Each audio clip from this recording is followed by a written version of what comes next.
And the Department of Education, correct me if I'm wrong, but that's the single greatest expenditure, is it not, in terms of dollars for the state? Yes, it is. Problems with air conditioning in the schools, something that, well, there was some progress made in that regard. We'll just share the microphone, it's probably the best thing to do. So, problems with air conditioning in the schools. Test scores are still not quite where they should be. There's now a bit of a revolt in terms of the evaluations of the teachers. You're a graduate of the Department of Education.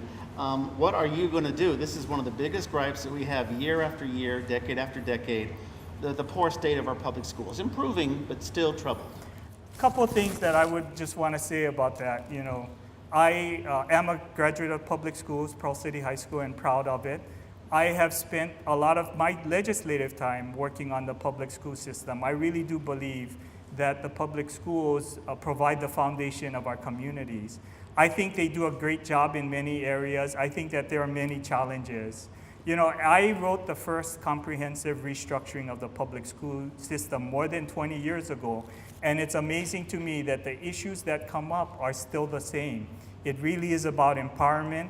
It's about trusting those closest to the children to make the best decisions on behalf of the system. It really is about empowering principals and teachers to make the decisions. We legislated that more than 20 years ago. Act 51, 10 years ago, repeated the same issues again 10 years ago. Fast forward 10, and you've seen the surveys in the paper, we've gone backwards. Under this administration, the system has become more centralized, and the principals seem less empowered than ever in the last 5 years.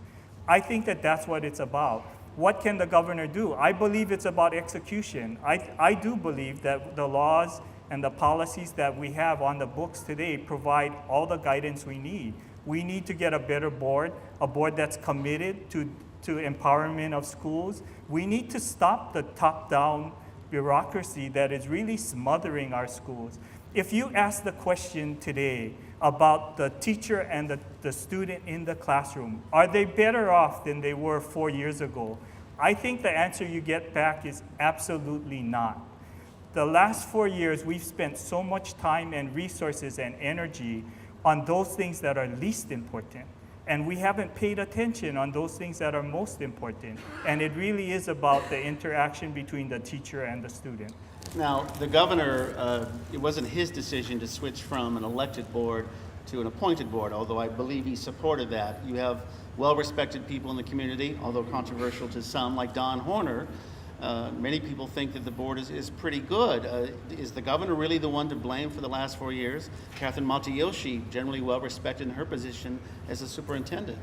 Let me just say this. If you look across the country at the states that have made significant advance in public education and school reform, those that have active governors providing leadership have made tremendous gains more than any other.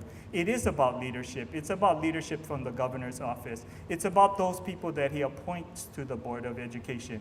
You could say collectively, and I've supported all of them in their appointments, it really is about a certain philosophy and what they believe to be the things that need to change to make our public school system better.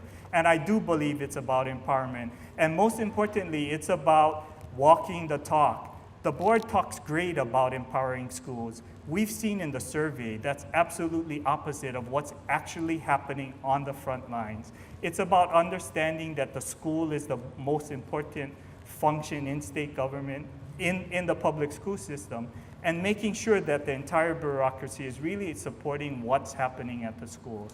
The Senate is the body that actually approves the governor's appointments. Absolutely. Are you regretting some of your votes for some of those board members? Are there board members, if you get to be governor, would you like to remove?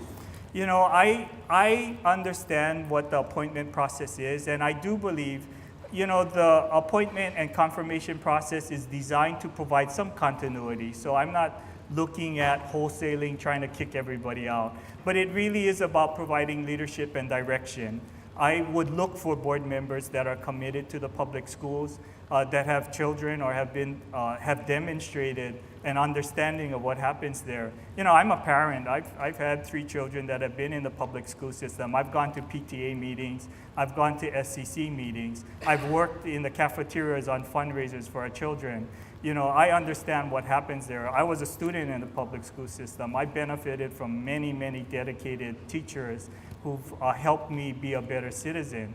So I think I have a great understanding of what's needed and what's happening in our public school system. And unfortunately, you know, I think the thing that is disheartening to me as I go around and I talk with people across the state is that so much energy is being expended in the system in those areas that really don't make a difference for improving student learning and improving student performance. We could probably talk about the DOE all night. Let me bring up one other issue regarding public schools, and then I want to shift to higher education. Sure. You're a graduate from University of Hawaii, as am I.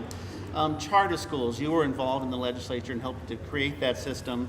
There was several measures this past session to help the charter schools, if you will, sort of restructure the way they receive money and to help, because as you know well, with your colleague Jill Tokuda and Roy Takumi over on the House side, there are some problems. There are reports of some charter schools and little portables or even meeting under trees in some cases, let alone having a vacation problem, or rather an air conditioning problem. What about the charter schools? Do they need to be more autonomous? Can the legislature give them a little bit more freedom in terms of how they budget? You know, charter schools, I did write the first charter school law, and I really do believe in the mission of charter schools. It really was about, from the legislative perspective, giving the school and those closest to the children the ultimate waiver of all laws and rules, and really giving them a broader flexibility to create an opportunity to be focused on a philosophy that they believed would make the biggest difference on behalf of students. And you know, charter schools are public schools. We have some that are performing very well. We have some that are struggling. You know, we have had audits by the auditor that showed some accountability issues. So like public schools in general, we have charter schools that run the whole gamut. The biggest challenge, I think, with charter schools under the current law, and it was a challenge when we passed the first charter school law, was the whole notion of facilities and how should facilities be funded. You know, in a public school where we do know that we're building communities and subdivisions and we know we need to build a school there.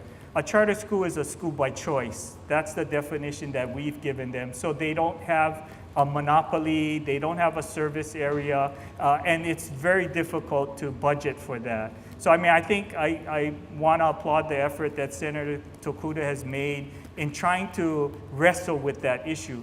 I guess, you know, a charter school can be anywhere from 30 students to 500 students, and it can grow very quickly. How do you get that into the budget cycle of the legislature so we can make the commitment of facilities funds?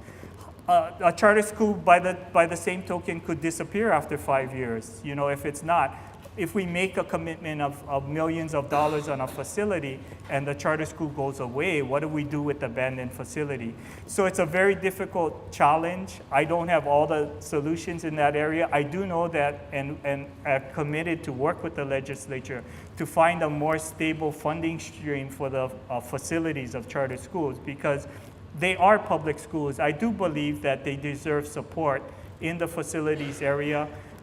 Like I said, the challenge is we don't know exactly how long they'll be there. But I do believe if a charter school survives for 5 years and gets reconstituted or extended, then for certain we should support those facilities like we do any other public school. Okay.